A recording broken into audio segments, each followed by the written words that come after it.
Hi everyone.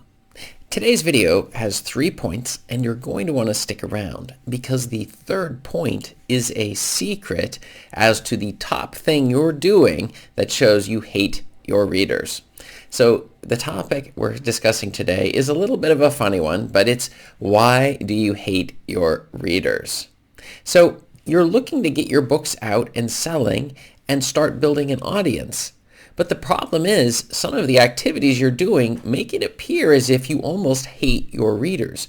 Therefore, you're going to want to stick around because I'm going to tell you exactly what you're doing and how you need to fix it. So let's get into it. This is Chris Baird from selfpublishingmadeeasynow.com, where self-publishing doesn't have to be so hard.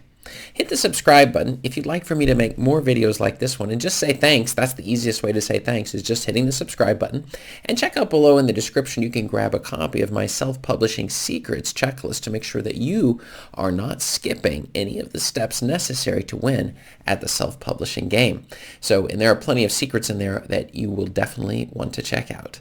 So let's get into it. From my own story, when I first got started, I managed to get my books into the Kindle and the paperback versions of the books. And the thing was, I thought that would be good enough for my readers, right? I mean, after all, if they want to read my book, well, they can get it in these versions. Well, not exactly. The thing is that some readers prefer only to read hardback books.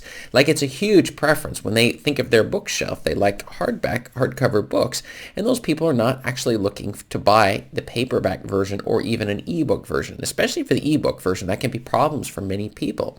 And the other thing is on the audiobook front, it's that, well, look, if they want to read the book, well, then just get the book. You don't need to have an audiobook version. That would take a lot of time that I could be using to putting out another book on the market as opposed to working around on the audiobook version. But the thing is, I ended up moving over to these book formats and saw my sales start to increase drastically. Specifically, the audiobooks became the most profitable of all of my formats that I had my books in for a period of time, mostly due to the bounty system that Amazon previously, or ACX previously had with regards to finding new readers. But I would just say that, when I didn't have the audiobooks, think of all of the money that I was passing up. In a sense, it's almost like I hated my readers in the sense that, look, I don't care what you people want to read or how you want to read it.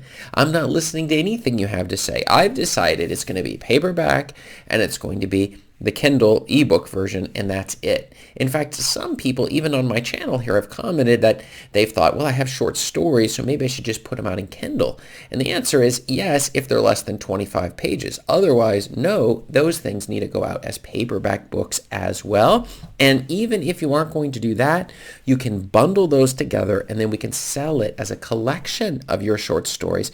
And then that also will be a Kindle book, and it will be a bundle paperback book. So you'll have your paperback book, your Kindle book, and then we also will produce this into our audiobook, and we can continue on from there. I saw even on ACX, some of the audiobooks on there can be very short, like only 5-10 minutes. Now, if we are going for the 25-page book or pamphlet or whatever you want to call it route, which will give you the ability to have a Kindle version. You can have a paperback, not a hardback version, but you can have a 20-minute audiobook out there. Those also sell. So that's something I found very surprising. But when we choose not to have it in the formats that our readers want to read, it's almost like we hate them so much. Like, look, I don't want to listen to anything you have to say, and I'm not going to change what I'm doing because I'm just this way. I'm a paperback and ebook person. But that makes no sense whatsoever. So I started producing my books in audiobooks, and we saw some change there as opposed so listening to what my audience is telling me. That's a key way of figuring out the best way to make sales. It's a relationship that you have and you're building with your readers. So your readers are telling you in one way or another what they like. You look at your competitors and see what formats are they in. How are they doing in the rankings based upon the different types of books that they also have on the market? And then that gives us a baseline to figure out that what should you be doing as well. We're listening very closely to what is going on. And this is the way that we show a little bit of love for our readers as opposed to hate for our readers, making their life difficult. Like, for example, if you were to put your books in micro print fonts, they couldn't even read the books. It would be so difficult. or if there's lots of grammatical mistakes in your books, then we're going to want to fix those issues to ensure that we're not going to have that problem when it comes to it. And these are ways that we show a little bit of love for our readers. But let's get specifically into it. Why do you hate your readers? So the first thing is you don't put your books in the formats they want to buy. And that was something that I was just hitting upon right there. Now, Amazon is now coming out with hardcover options, right?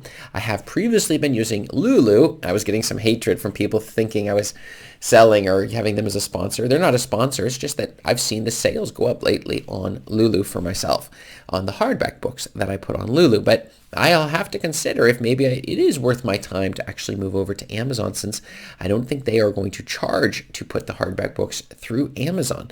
And this will probably undercut Lulu, as I've given advice in the past, but we will just have to see. Like everything, we're doing experiments, but we're trying to show love towards our readers, and we're going to give it to them by giving it in the formats that they wish to read the books. And this also would include, of course, the fonts and things, making it easy for them. I remember my very first Kindle book where if you put it into dark mode, you suddenly couldn't read the text because they'd hard-coded the text black or dark blue, I think it was at the time. And so when you would open the book up, you would start going through those pages only to discover that you suddenly couldn't read it at all. They'd hard-coded it. And the people who had done it, it was somebody on Fiverr or something like that I'd hired at the time. That was when I realized I need to do this formatting myself or train people to use the tools like Jutoh, which you can find my affiliate link below in the description, which I recommend in order to get the formatting right the very first time. So that's another one of those little tricks you're definitely not going to want to ignore, because we want to show some love for our readers and not show them how much we hate them, which we don't. We love our readers, right? Don't we? Anyway, number 2, you aren't publishing your books until everything is perfect. This is another way to show you hate your readers. After all, we don't want to put garbage on the market, so let's not put it on the market at all. And you think, well, we'll eventually put it on the market. Well, yes, eventually, later, do everything later. But the reality is that, and I've said this before, and this is an important point. Somebody was asking a little bit about this. One of my viewers was asking about this. It's that we're going for 3 to 5 stars. Now, some people might be thinking 4 and 5 stars. That's ideal. But look, if you put something as a 3-star, 3 stars mean you're delivering on the value, but there's some issues. So we're going to fix those things, and we can continue making sales with 3 stars. That's just fine.